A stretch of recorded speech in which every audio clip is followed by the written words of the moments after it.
A ver, chicos, vamos preguntando primero y lo planteamos como preguntas. ¿Qué es el pH? Ok, el pH se refiere a un ácido base, que tanto el ácido y como la base, que llegan a ser una medida específicamente sobre la acidez o la alcalinidad en una disolución. Se puede llegar, en términos más simples para poderlo entender, que indica la concentración de iones de hidrógeno presentes. Ojo,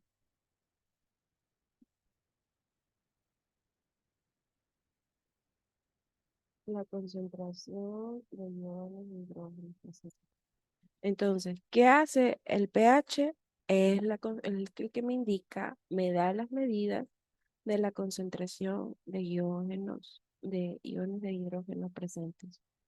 ¿Ok? Estas medidas que ayudan para poder analizar en ámbitos químicos, ¿ok? Y también en ámbitos biológicos para comprender ciertos procesos celulares y las reacciones químicas que se dan. Entonces, ¿qué es el pH? Es una medida tanto ácida como alcalina en una disolución. Me ayuda a ver la concentración de iones de hidrógeno que están presentes en una disolución. ¿Ya? También me ayuda a ver la concentración de iones de hidrógeno dentro de una célula, ¿ok?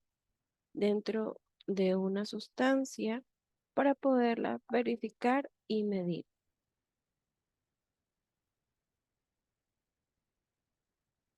Entonces, por consiguiente, tenemos una escala de pH. Normalmente suelen regular del 1 al 13 según los primeros años de investigación que se dieron alrededor de los años de 1912. ¿Ok? Entonces, esta escala primero se terminó desde aquí, desde el 1 hasta el 13. Con el pasar de los años y de las investigaciones, se determinó esta escala del 0 hacia el 14. Esto me indica, por ejemplo, del 0 al 6, una cantidad de acidez dentro de lo que yo puedo encontrar en la concentración de iones de hidrógeno en una disolución. Mientras que entre el 6 y el 8, más que todo el 7, se lo considera neutro. Entonces, recordemos que en una de las preguntas decía, ¿cuál es la escala de pH que tienen que tener las células internas? Normalmente nuestro cuerpo tiene que manejarse en este pH, ¿sí?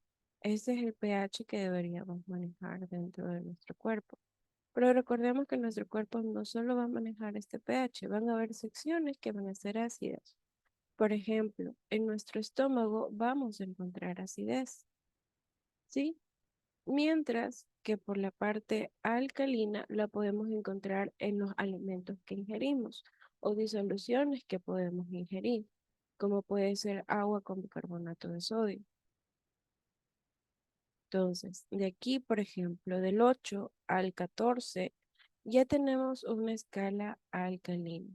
Se regula con colores para poder verificar cuál es la concentración, tanto si es ácida o si es neutra o si es alcalina. Tanto esto se hace por medio de prueba de concentración de iones de hidrógeno. ¿Ok? Todo esto, el ácido base que puede tener una disolución. Ahora, la importancia del pH en las células, o sea, esto es dentro de las células. En primer punto, nos comenta que tenemos el equilibrio celular. En la clase anterior habíamos visto que dentro de la concentración del pH, la molécula que siempre vamos a tener en consideración en esto van a ser el hidrógeno. ¿Está bien? Teniendo esto en cuenta, si recordamos la clase,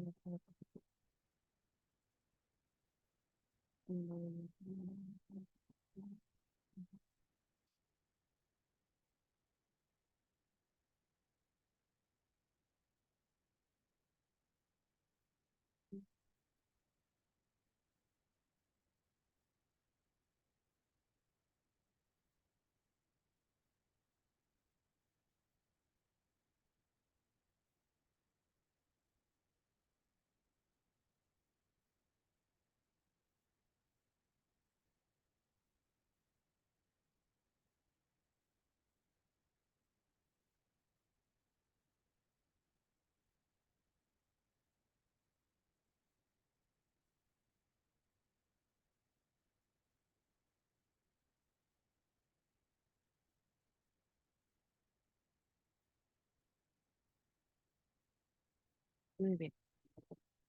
Esto recordando la clase justamente de la respiración celular. Esta es la pared de la membrana mitocondrial. Recordemos que la mitocondria es parte interna de la célula, ¿sí? En esta pared van a existir electrones que van a impulsar iones de hidrógeno para poder hacer el intercambio molecular. ¿De qué? De las reacciones químicas que necesitaba justamente para este último paso de la ruta metabólica. Entonces, teniendo en cuenta en este gráfico, si se dan cuenta, tenemos harto movimiento y concentración de moléculas de hidrógeno, ¿ok? Todas estas moléculas de hidrógeno que están dentro de la pared mitocondrial, esta también va a estar encargada de mandar estas proteínas de ATP y ADP más un fósforo inorgánico para que puedan participar en las reacciones de la ruta de Krebs, ¿ok? Entonces, dentro de esto que existe en la parte interna celular, los científicos se dieron cuenta, tanto ellos como Peter y Mitchell, Boyer y Walker, que el pH afecta cómo sucede esta respiración celular. ¿Por qué? ¿Qué decía en la función de la mitocondria? Que era una oxidación. Y esta oxidación podía acelerarse o disminuirse dependiendo de la concentración de iones de hidrógeno. Entonces, perdón, esto es lo que realmente sucede en la parte interna de la célula, ¿ok? Por eso la importancia del pH. Ahora vamos otra vez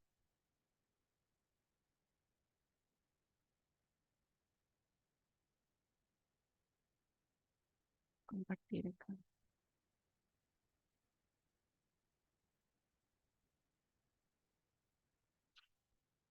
Muy bien. Entonces, ya tenemos una idea de lo que sucede en la parte interna de la célula. Esto influye justamente en las funciones metabólicas, contribuyendo al equilibrio homeostático de las células. ¿Qué ruta metabólica teníamos aquí en esta parte del equilibrio celular? La última ruta metabólica, ¿ok? Que es la respiración celular. Recordemos que entre las tres rutas, que en la primera teníamos la glucólisis y la gluconogénesis, es lo que sucede en la parte del hígado, el estómago y todos estos órganos que me van a ayudar a destruir o a construir por medio del catabolismo o el anabolismo los alimentos que ingiere el cuerpo o el organismo. Entonces, vienen estas sustancias ya hechas moléculas, ¿ok? Se desglosan e ingresan en la parte celular, donde comienzan estas reacciones. Tú me das, yo te doy, tú me das, yo te doy. Yo te doy una molécula de ATP, tú me das tal vez, te suelto una molécula de hidrógeno, tú me das otra molécula de fósforo y yo te doy esto. Tú me das, yo te doy. Ese es el ciclo de Krebs. Y el ciclo de Krebs sucede dentro de la célula y en la última parte justamente teníamos en la pared mitocondrial o justamente en la mitocondria que sucede esto. Te encargo que sueltes, yo te suelto lo que tú necesitas ahorita para poder obtener las moléculas de hidrógeno que necesitamos para la respiración celular. He ahí la importancia del pH de las células. Porque si yo tengo alimentos demasiado cargados de acidez, no me van a contribuir de manera efectiva en la respiración celular. Mientras, si yo tengo mayor alcalinidad o equilibrio, entonces voy a aportar de manera más rápida o de manera más efectiva esa respiración celular, ¿sí? En las proteínas y enzimas, recordemos que las proteínas son macromoléculas complejas formadas por aminoácidos y las enzimas también son proteínas que pueden coger y armarse o desarmarse según la necesidad que va a tener en apoyar en las rutas metabólicas. Recordemos que las enzimas son catalizadores, ¿sí? Las que más sobrellevan en estas catalizaciones es por medio de la hidrólisis, que se da la destrucción de moléculas de agua o permite la destrucción u obtención de moléculas de agua para separar a las otras moléculas, ¿sí? Entonces la importancia aquí del pH es mantener un pH adecuado y crucial para las estructuras, el funcionamiento de las proteínas y las enzimas. Si lo vemos de una forma o queremos imaginarnos de una forma, imagínense que viene todo esto cargado de demasiada acidez. Entonces la enzima que tiene que armarse para poder trabajar y romper estas moléculas tiene que ser un sobreesfuerzo más fuerte para romperlas. Si tiene que ser un sobreesfuerzo, ¿va a ir más rápido o más lento esta destrucción de moléculas? ¿Qué me dicen, chicos? ¿Va a ir más rápido o va a ir más lento?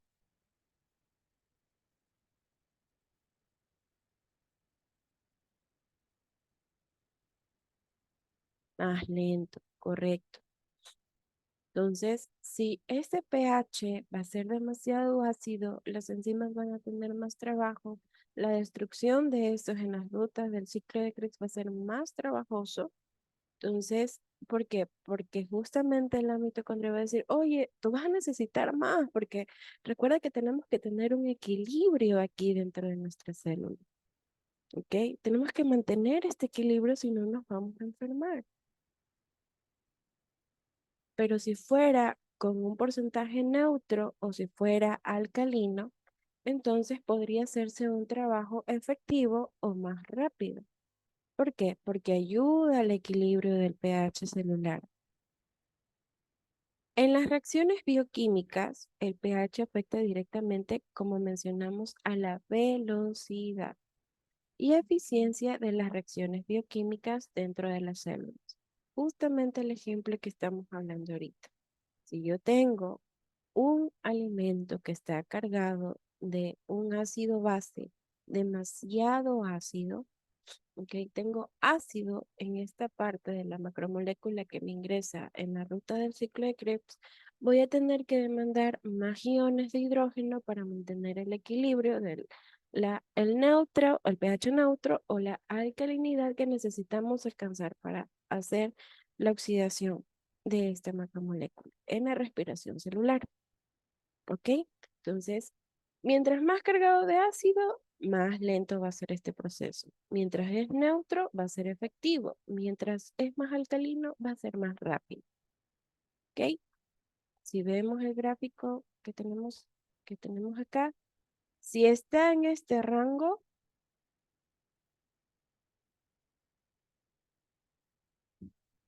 si está en este rango, cargada la macromolécula que ingresa para el ciclo de la respiración celular, va a ser más lento.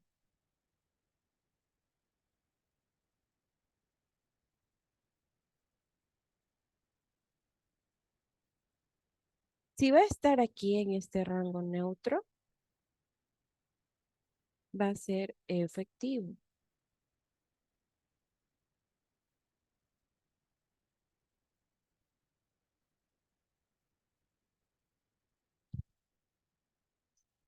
Mira, vamos a ver. Y si está de esto de aquí para acá,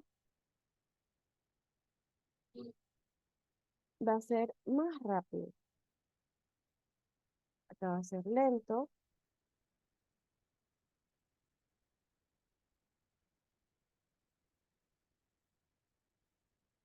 acá va a ser efectivo y acá va a ser más rápido. ¿Y dónde participan estas, todas estas situaciones que nosotros vamos a vivir? Justamente en la parte del ingreso de las macromoléculas dentro de la célula. ¿Cuáles son estas rutas metabólicas que están dentro de la célula? El ciclo de Krebs y la última, que es la respiración celular, en la pared mitocondrial, en la mitocondria. ¿Ok? Entonces, de 0 a 6 es lento, de 6 a 8 es efectivo, de 8 a 14 va a ser más rápido. ¿Ok?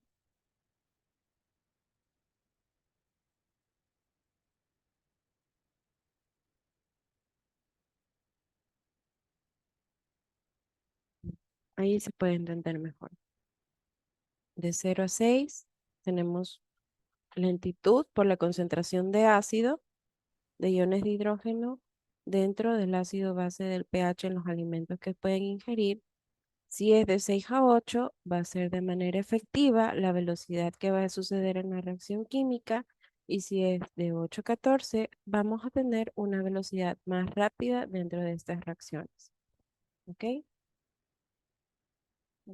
Parte, foto,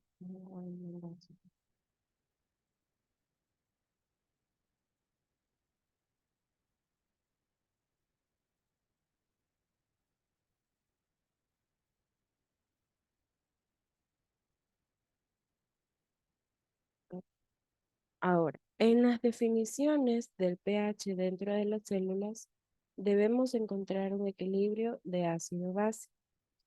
El pH celular dentro de las células, ojo, dentro de las células, no es el cuerpo, porque cada una de nuestras partes del cuerpo va a tener un pH diferente. Dentro de las células, el pH mantiene un equilibrio de los compuestos de ácidos y también los básicos, o sea, el ácido base, para poder garantizar un entorno óptimo. La célula siempre va a estar trabajando en estos campos de los componentes de iones de hidrógeno, también sobre las moléculas de sodio, las moléculas de los grupos de fosfatos o las moléculas también de cloruro para mantener el ácido base que ellos necesitan. Recordemos que la célula puede tener y también expulsar por medio de sus partes.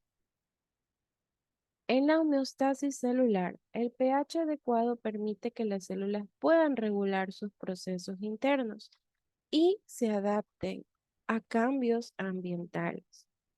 Ok, ejemplo, durante la pandemia se dio la noticia o el rumor de que por medio del consumo de pastillas de concentración de cloro, ok, podíamos defendernos por ¿cómo que se llama? Por este virus que era el virus del COVID-19. Efectivamente, sí funcionaban, no para todos, porque dependía de cómo era su regulación metabólica dentro de las células y también por el pH ácido base que tenían estas personas. Pero sí, en la mayoría de los casos mandaban como prevención a consumir pastillas que tuvieran un porcentaje de cloro. Entonces, una persona que consumía, ok, me consumo 3 veces al día esta pastilla de cloro, hago mis cambios del ácido base dentro de la célula y la célula va a comenzar a trabajar de manera de que tenía que regular este proceso interno y se adaptaba. ¿Por qué se adaptaba? Porque tenía que combatir las partes externas que iban a entrar dentro de nuestro cuerpo. En este caso, el virus que estaba expuesto en nuestro organismo era el COVID-19 y dio como solución que esta carga de cloro, ¿ok? De esas moléculas de cloro que ingresaban a nuestro cuerpo, las células las analizaban y decían, oye, ¿sabes qué? Tenemos esto, tenemos que manejarlo de una mejor manera, regulemos nuestro ácido base, liberemos y trabajemos para defendernos, ¿ok? El proceso de bomba de protones. ¿Esto qué quiere decir? Ya sabemos que dentro de un elemento tenemos neutrones, protones y electrones. Normalmente, si se dieron cuenta en el gráfico de la pared mitocondrial, se tienen ciertos elementos de electrones. con cargas positivas y con cargas negativas. Pero hay una bomba que a veces llega que permite la ayuda del transporte activo de protones dentro de la célula y esto contribuye a la regulación del pH, manteniendo la homeostasis. Y dicen, ay, ¿de dónde viene esta carga de protones? Bueno, justamente de la disolución, perdón, de los alimentos externos. Entonces, si yo permito esto, que lleguen alimentos con cargas de protones positivos, van a contribuir a la regulación del pH en las células.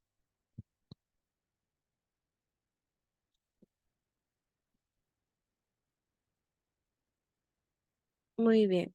La función del pH en las células específica permite una protección celular. Un pH adecuado protege a las células del estrés oxidativo. Recordemos que se encarga justamente en la mitocondria, en la respiración celular, sucede una oxidación, ¿ok? Pero este pH va a proteger de que la oxidación no sea estresante, agobiante, sino que ayuda a mantener la integridad estructural. Imaginémonos que va entrando como un carrito. Va entrando un carrito a la autopista y lo tienen que ir desarmando. Va a entrar un carrito a la autopista y lo van desarmando. Entonces lo desarman por una parte, lo desarman por otra parte. Y esto va a proteger que pase de manera regular. Pero si viene y tiene un mal pH, va a estar... Y todos van a decir como que, hey, hey, vas a desarmar aquí la estación. Entonces, tiene que ser de manera regular. Tiene que ingresar por medio del pH que va a estar dentro de la célula, permitiendo que la oxidación tenga integridad estructural al momento que se tiene que desarmar. La regulación del calcio, aunque el calcio normalmente lo relacionan con los huesos, es verdad. Recordemos que los huesos no solo están conformados de calcio, sino que tienen otros elementos que van a estar concentrados en su formación. ¿Ok?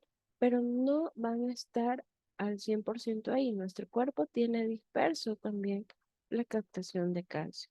Entonces, el pH celular influye en la liberación y captación del calcio, impactando la señalización celular y la concentración muscular. En el mantenimiento del potencial de la membrana,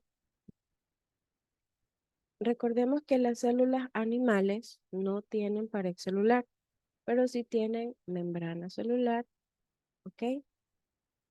Y el pH apropiado dentro de esta membrana celular es el mantenimiento del potencial de la membrana, esencial para las funciones.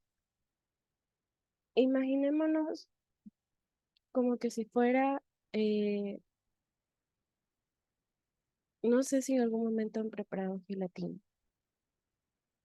pero imaginémonos que nosotros dentro de la gelatina, si le ponemos mucha gelatina sin sabor al agua, se vuelve como que muy apretada. Pero si le ponemos lo normal, va a estar en una capacidad soluble donde yo pueda ingresar el dedo y sacarlo.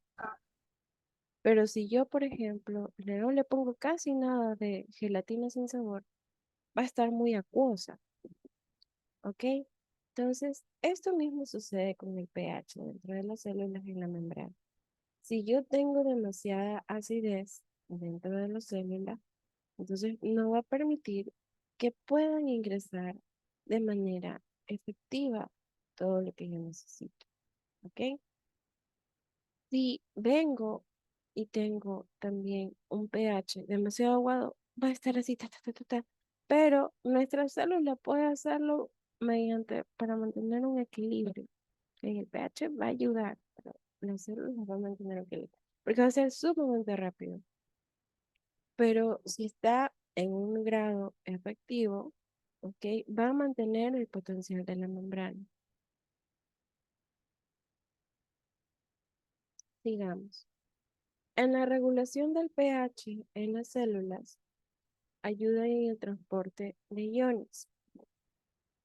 Ya vimos la clase de sales minerales cuando se dividían en precipitadas e ionizadas. En las ionizadas teníamos cationes, aniones y oligoelementos. En los cationes y en los iones habían elementos que sobrepasaban en este equilibrio que debía mantener nuestro cuerpo. ¿Cuáles eran esos elementos? Eran los elementos como el sodio, eran elementos como el potasio, el hierro, el zinc, el cobre. ¿Ok? Entonces, todas estas sustancias que van a estar cargadas de iones o van a estar ionizadas van a permitir una efectiva transmisión y funciones dentro del cuerpo. Por ejemplo, veíamos la transmisión nerviosa. Ahora, este transporte de iones va a contribuir en las proteínas transportadoras que regulan el equilibrio de los iones de hidrógeno y de oxígeno en hidrógeno negativo, manteniendo un pH celular dentro de los límites seguros. ¿Ok? En el sistema buffer es un sistema de amortiguamiento que actúa para resistir cambios drásticos en el pH celular, garantizando la estabilidad. ¿Qué quiere decir esto? El científico Amos Buffer, él estudió dentro del proceso celular cómo existía esta regulación y lo determinó como un sistema de amortiguamiento. Recordemos que amortiguar es como que para aguantar los golpes. No sé si han visto amortiguadores o si han tenido bicicletas con amortiguadores. Han visto que, por ejemplo, amortiguan golpes. Ya. Este sistema lo determinó el científico Buffer viendo de que la célula podía ser este sistema, que actuaba más que todo para resistir los cambios drásticos del ácido base que ingresaba dentro de los alimentos a la célula. Y esto garantizaba más que todo que el pH celular fuera estable. En expulsión de protones, ya vimos que llega una bomba de protones, pero no todas pueden ser realmente de manera rápida para nuestras células. Entonces, mediante un mecanismo de exocitosis, las células pueden eliminar de manera progresiva, no de manera de rápida, pero sí como progresiva, uno por uno. Todos aquellos protones que lleguen con carga ácida. ¿Para qué? Para mantener el pH dentro de la célula. Es como que si ingresaran mucha comida, mucha comida, mucha comida. E ingresaran, por ejemplo, los ácidos, bolitas negras, y las alcalinas, bolitas blancas.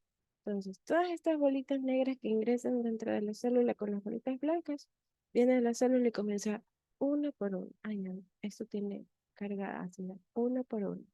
Voy botando las bolitas negras, que no son necesarias ahora para lo que necesito mantener el pH dentro de la célula. En los factores que afectan el pH celular.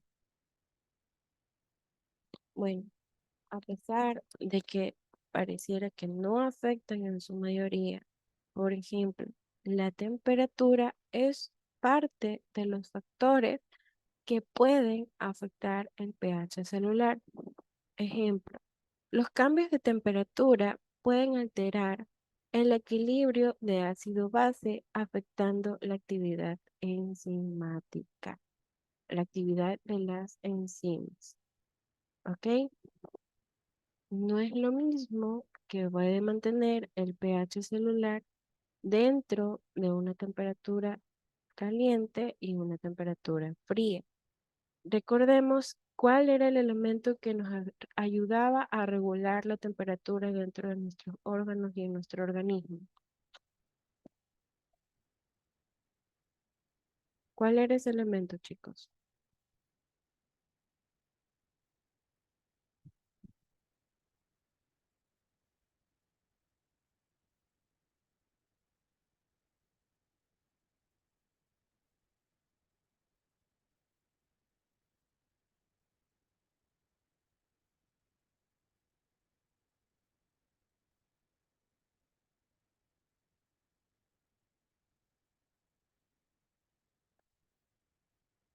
El agua, chicos, el agua. El agua es la molécula que nos ayuda, justamente la sustancia soluble que nos ayuda a mantener el equilibrio de temperatura dentro de nuestro organismo y nos ayuda también al equilibrio electrolítico para sus funciones.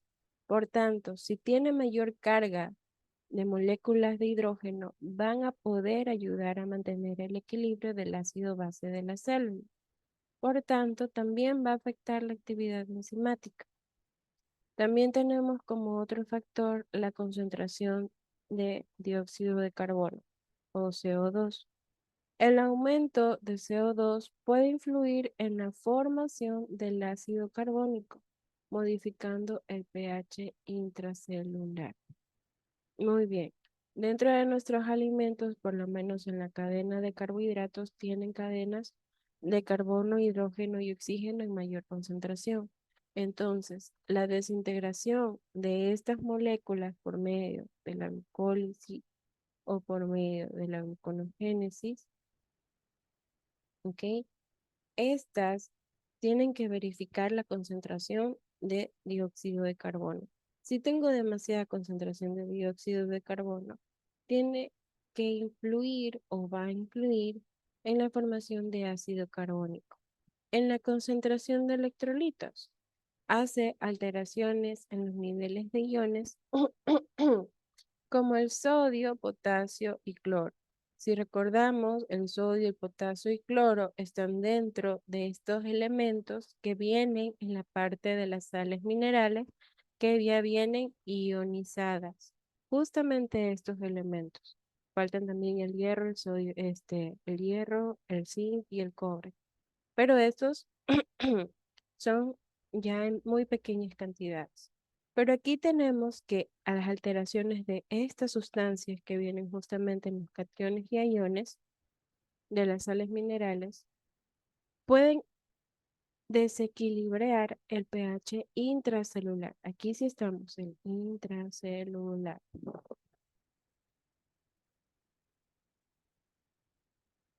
El pH y metabolismo. La actividad enzimática que existe, perdón.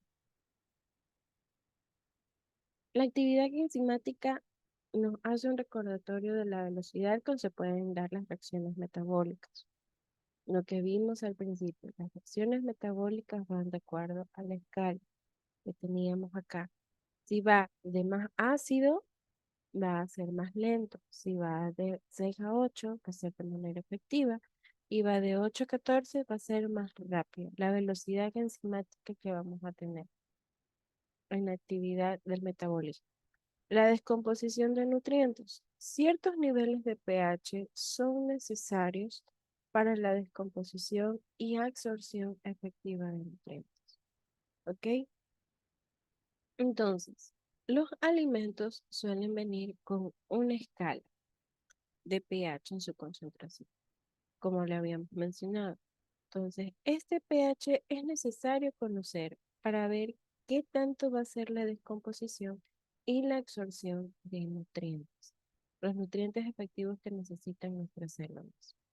La regulación de los ciclos bioquímicos, que es el pH óptimo, que es esencial para la regulación adecuada de los ciclos bioquímicos que sustentan el metabolismo celular. Y esta es la escala del pH en las células. Recordemos que dentro de las preguntas decía, ¿cuál es la regulación que normalmente tiene el pH dentro de nuestras células?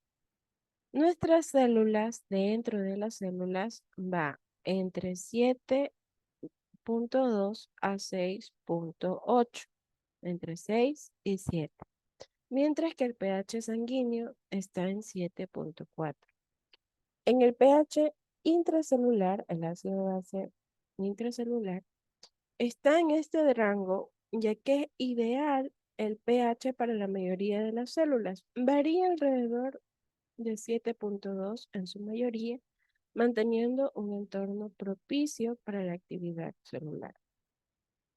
Y el 6.8, que es el intermitocondrial, justamente dentro de la mitocondria, en la parte celular de la mitocondria, ¿ok? Dentro de las mitocondrias, el pH se encuentra en un rango más, más bajo, que esto optimiza la actividad de la cadena respiratoria, justamente la última ruta metabólica, que es la respiración celular. Y en el 7.4 tenemos, o sea, es el pH sanguíneo, que permite o se mantiene en un estrecho margen de alrededor de 7.4 en su pH, que es esencial para el transporte del oxígeno y de los nutrientes. ¿Sí? Aquí vemos unos ejemplos.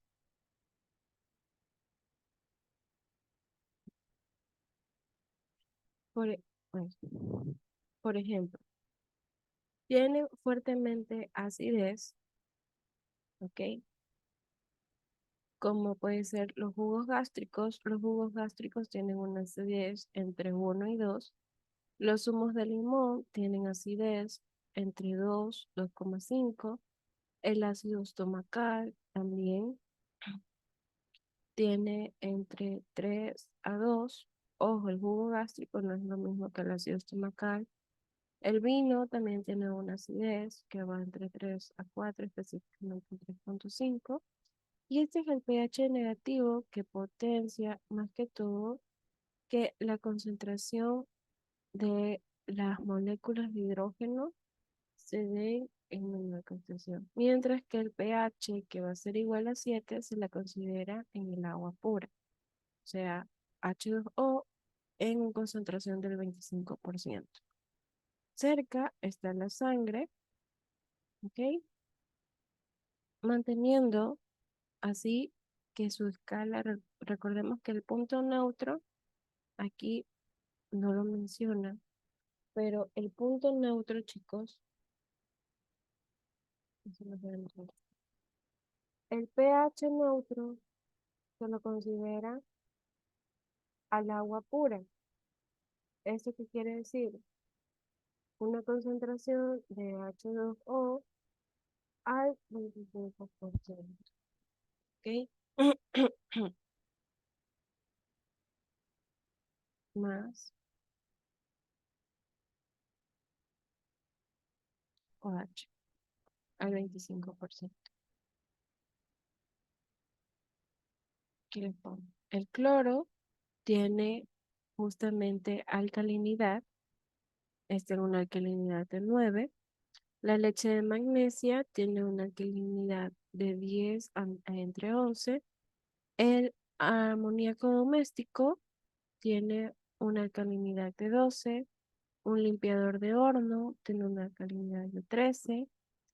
Y esta fórmula de aquí, que viene a ser sodio con una molécula de hidrógeno y una molécula de oxígeno, va a tener una alcalinidad de 14, que es fuertemente básico. ¿Ok? Si se dan cuenta, dentro de estas escalas entre ácidos, ¿ok? Y alcalinos, si se dan cuenta, ¿cuáles son los que tienen más que todo fuerte el ácido base? Fuertemente el básico, fuertemente el ácido base. La mayoría, por ejemplo, son ciertos elementos que nosotros los utilizamos para la limpieza. Si se dan cuenta, por ejemplo, el cloro, el limpiador de horno. Acá tenemos el ejemplo de un blanqueador. El blanqueador son los cloros, ¿ok? Los cloros que nosotros utilizamos para limpiar la cocina, el piso. Agua jabonosa tiene un pH de 12. La solución de amoníaco tiene alrededor de un pH entre 11 y 12. La leche de magnesia tiene un pH entre 10 y 11. El bicarbonato de sodio, que mantiene un pH entre 9 y 10. El agua de mar también tiene su pH, que es entre 8 y 9. El agua destilada, ¿ok? Tiene un pH de 7 y 8. La orina también tiene su pH, que es un pH entre 6 y 7. El café negro es ácido, ya comienza a empezar su acidez. Está en una escala entre 5 y 6. El jugo de tomate tiene una acidez entre 4 y 5. El jugo de naranja tiene una acidez entre 3 y 4. El jugo de limón tiene una acidez entre el 2 y el 3. Y la acidez gástrica, ojo, la que es correspondiente a los jugos gástricos, tiene una acidez entre 1 y 2. Y aquí mismo me nombra que la sangre tiene una acidez de 7,4. El citoplasma de las células, la parte intracelular, está en un pH de 6,8. ¿Ok? Entonces, si nos damos cuenta, todas estas cosas que tienen más ácido base fuerte son, dependiendo de su concentración, de la carga de iones de hidrógeno, significa si van haciéndose más ácidos o más alcalinos. Algunas de las cosas que nosotros consumimos a diario o tenemos dentro de nuestro cuerpo son ácidas, si se dan cuenta. Nuestros jugos gástricos son ácidos. El café es ácido, el jugo de naranja es ácido, el zumo de limón es ácido, el vino es ácido. ¿Ok? Sin embargo, nuestro cuerpo tiene el poder de regularizarse y poder defenderse de estas cantidades de cargas negativas que no le van a contribuir dentro de la oxidación celular. Entonces, solito se va desinfectando. Si se dan cuenta, aquí encontramos el cloro, lo que les mencionaba, el ejemplo del cloro. Habían personas durante la pandemia que efectivamente para mantener un pH más alcalino dentro de su cuerpo, dentro de las células, comenzaban a consumir pastillas de cloro. Estas pastillas de cloro hacían que sean más alcalinas contra lo del virus del COVID-19. Y si vemos este ejemplo del agua jabonosa que tiene un pH alcalino 12, cuando decían, no, no, todo, tienes que lavarte las manos, tienes que lavarte la cara, tienes que lavarte los brazos, porque el virus llega y se instala y sobrevive alrededor de una semana o 2 semanas, dependiendo de la superficie, y que tenían que desinfectar a cada rato las cortinas, las calles, los carros, los muebles. Toda esta desinfección hacía que tengan una superficie alcalina fuerte o una alcalinicidad que pueda destruir justamente la membrana de la pared celular del virus. Ese era realmente el punto, destruirlo por medio de la alcalinidad de sustancia para que el código RN se disperse y eso ayudaba a destruir el virus. Por eso la importancia de lavarse las manos, porque ayudan justamente que el pH de las superficies puedan ser alcalinas y no contribuyan a los virus. ¿Ok?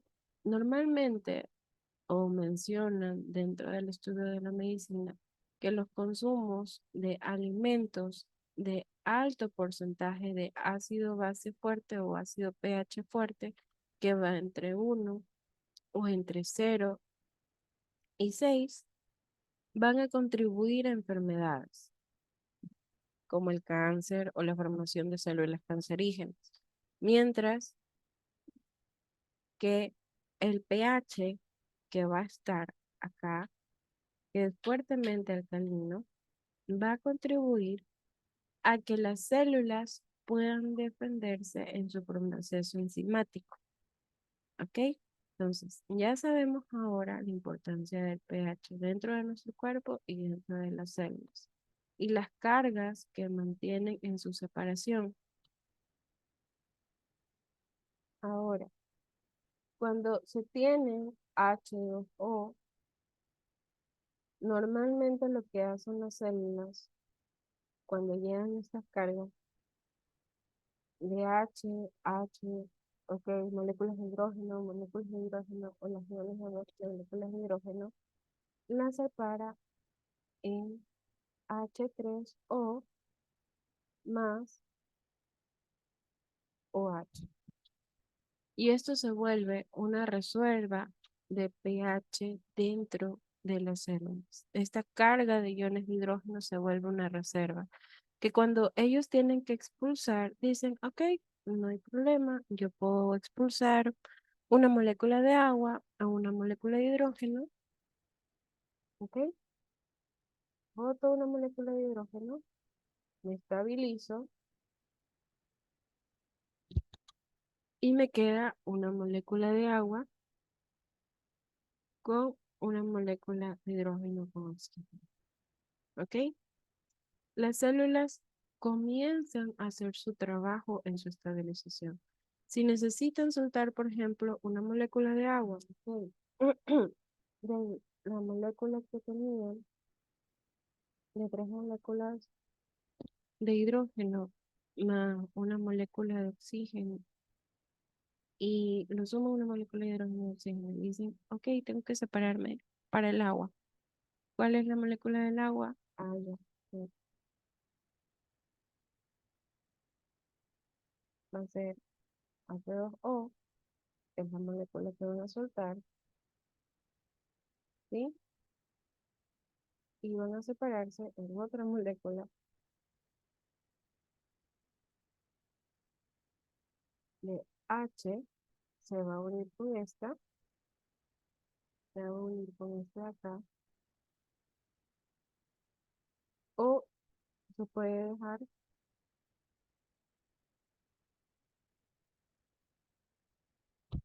así, ¿ok? Se va a separar la molécula que, de hidrógeno, la molécula de agua y una molécula de hidrógeno, que es lo que normalmente botan las células para la respiración celular, manteniendo esta fórmula del pH que necesitan. ¿Ok, chicos?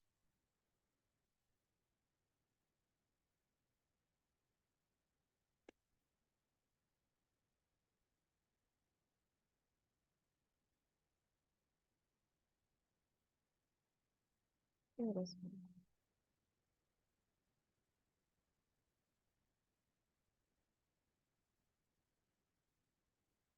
Mm. Esa era la clase de hoy, chicos. ¿Tienen alguna pregunta hasta aquí?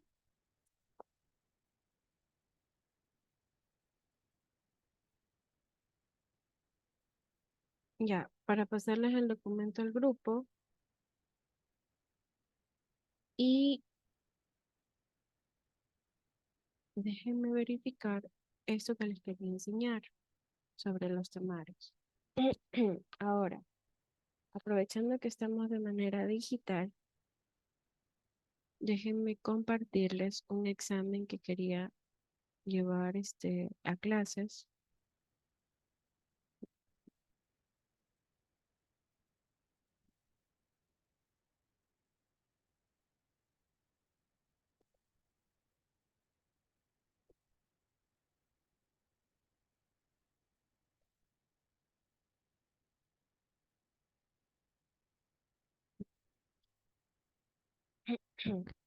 Ok, ya. ¿Por qué les estaba haciendo los cuestionarios? Porque recordemos que estos son cursos intensivos.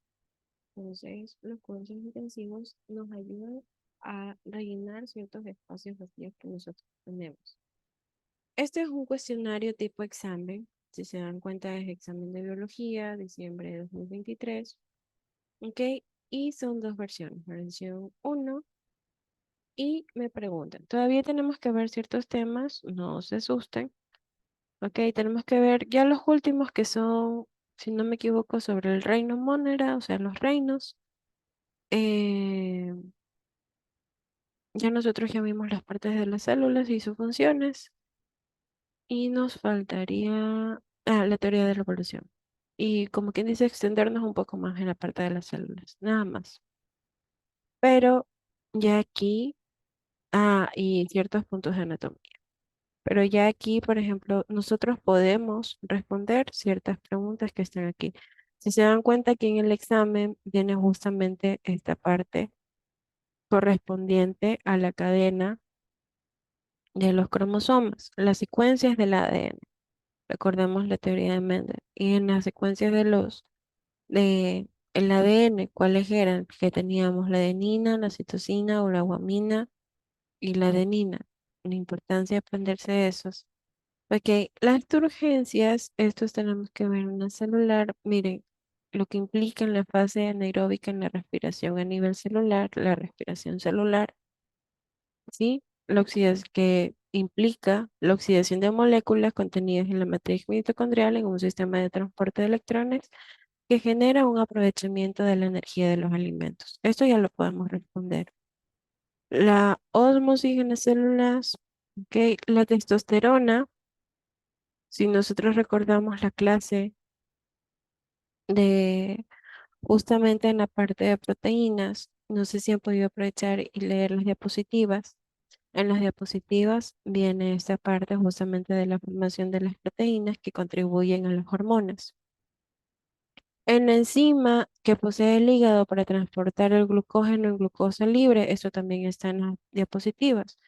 Aquí te dice glucosa 6-fosfatosa, deshidrogenasa lactítica, blastoporo, logenosa, desaminasa de adenosina. En las rutas, justamente, déjenme ver si las tengo aquí. Déjenme compartir la ruta.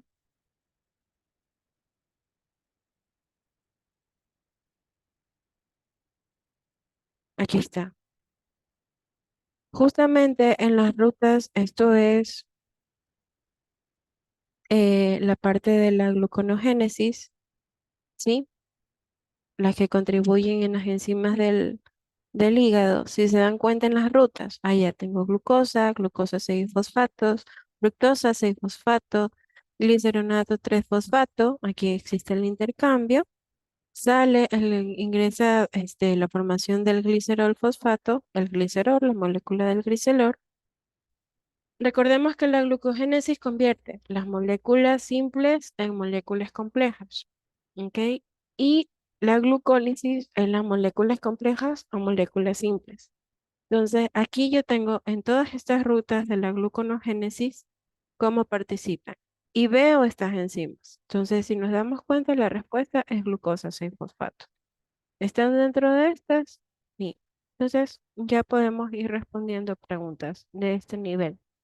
No todas, porque hay que ver aún ciertos temas y profundizarlos, pero en las diapositivas que les he enviado he procurado mantener la mayor información posible. Entonces, el día de hoy o el día de mañana les voy a pasar otra sección de banco de preguntas con preguntas con temas, como quien dice, más extensos para que los vayan leyendo. ¿Ok? Por ejemplo, dice, ¿qué ocurre con la actividad enzimática cuando aumenta la temperatura normal en su funcionamiento dentro de un rango tolerable? Justamente lo que veíamos ahorita. ¿Qué pasaba con la temperatura? Los cambios de temperatura son un factor que afectan en el pH y la actividad enzimática dentro de nuestro cuerpo. Entonces, si yo tengo un aumento de temperatura, o sea, tengo temperatura alta,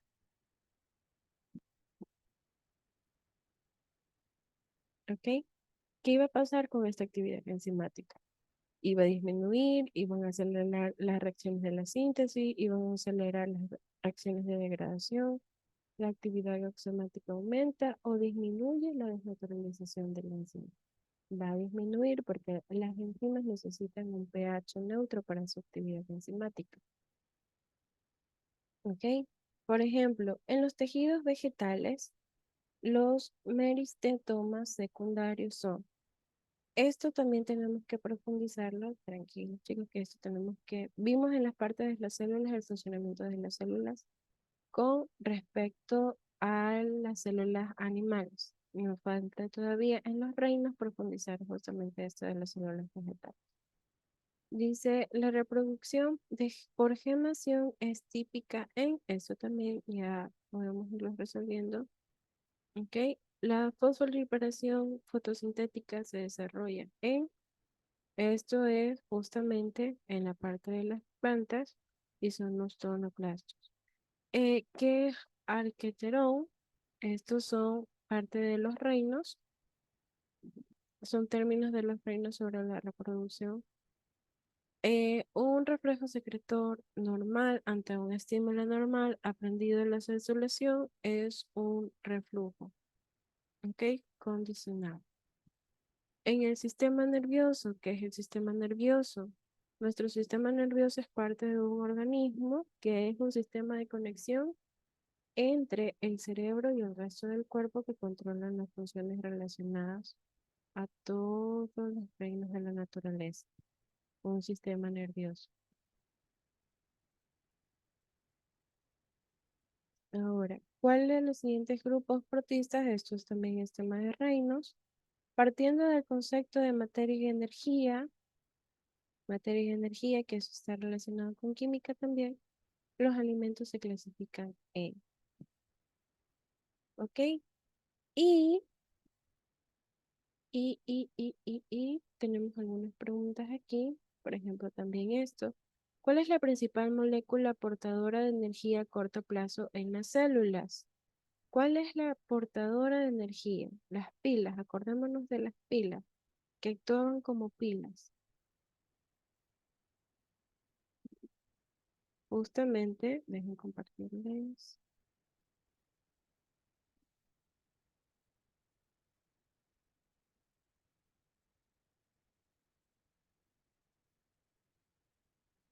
¿Ok? Justamente las moléculas que actúan como pilas en corto tiempo. Las ATP y las ADP, adenosín trifosfato y las adenosín difosfatos. ¿Cómo se sueltan las moléculas para regresar? Estas son las portadoras de energía a corto plazo en cada una de estas reacciones químicas que se dan. ¿Ok? Este, por ejemplo, es el de la glucólisis. Aquí vimos las 10 reacciones químicas. Las reacciones químicas de la glucólisis, ¿cuántas fases tenían? Dos. Las 5 primeras y las 5 segundas. Una, dos, tres, cuatro, cinco. Una, dos, tres, cuatro, cinco. ¿Ok? Esta es la primera fase de las reacciones de la glucólisis y esta es la segunda fase de las reacciones de la glucólisis.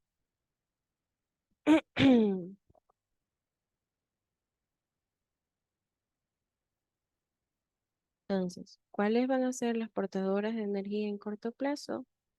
Justamente las ATP.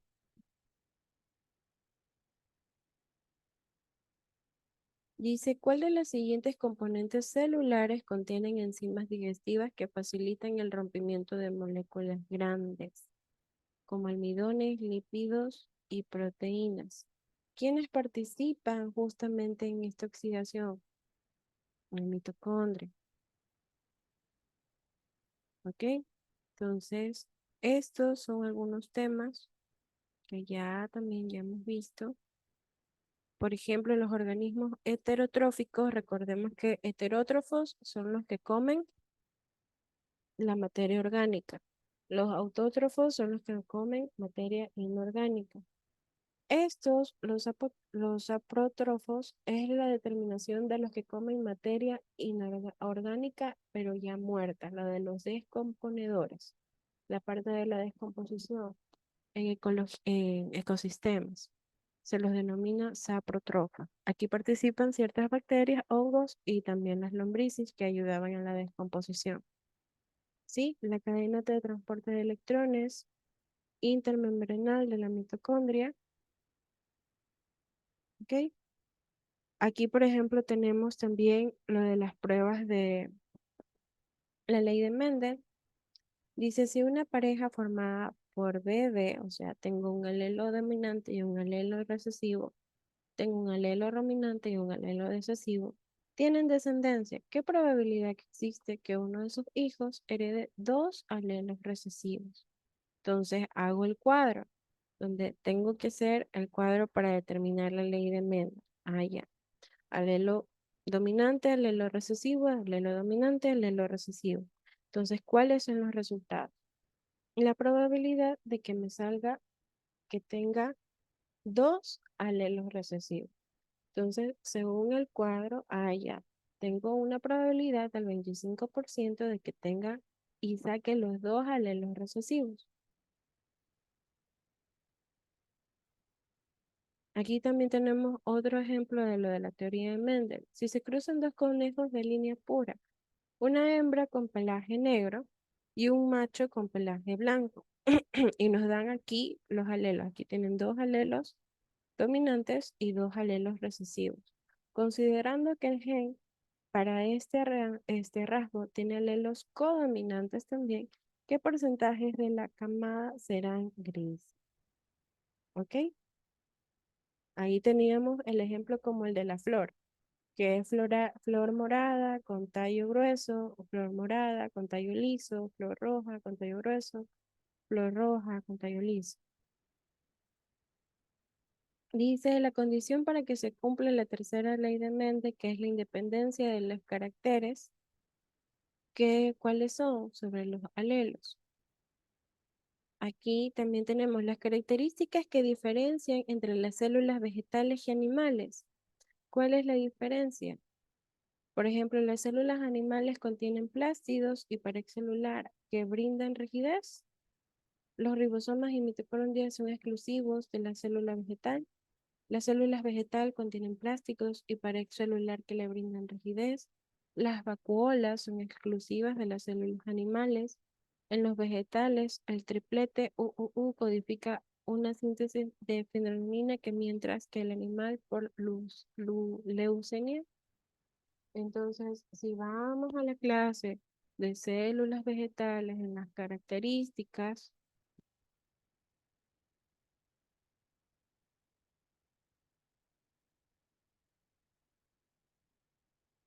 o rapidito en el cuestionario.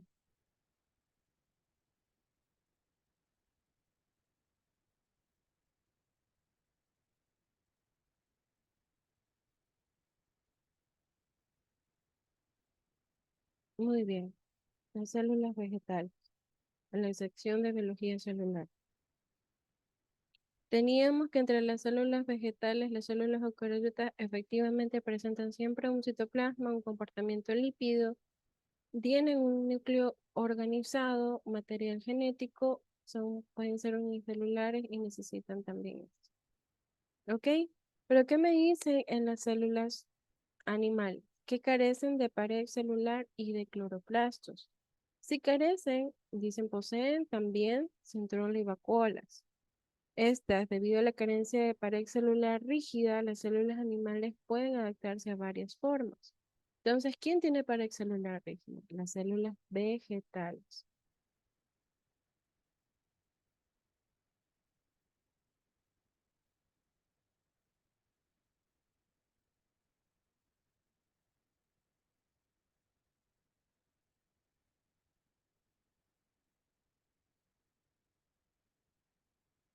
¿Ok? Las células vegetales son aquellas que contienen los plástidos y una pared celular rígida, a diferencia de las células animales.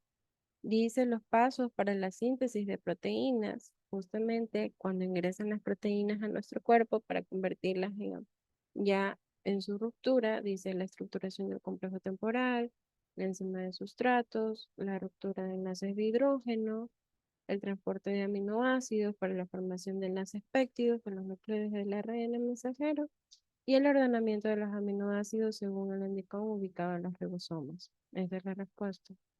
¿Ok? Los genotipos, esto también viene a ser lo de la ley de Mendel.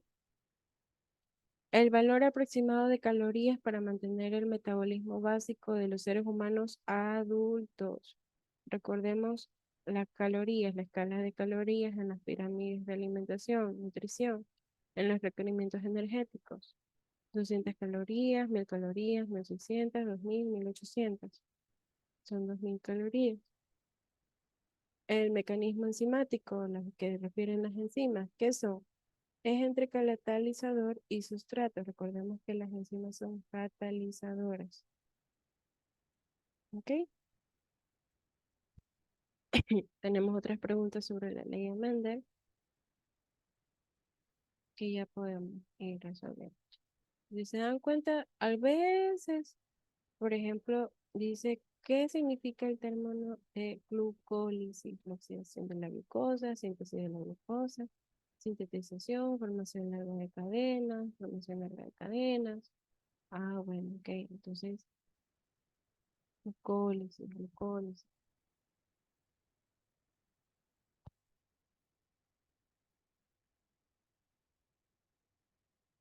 Entonces, bueno, voy a los temarios, voy a las diapositivas, a los puntos que hemos visto. Y aquí me dice, por ejemplo, la glucólisis consiste fundamentalmente en la ruptura de moléculas de glucosa mediante la oxidación de la molécula de glucosa. Sucede una ruptura, una oxidación. ¿Sí? Listo, chicos. Yo ahorita considero que podemos terminar.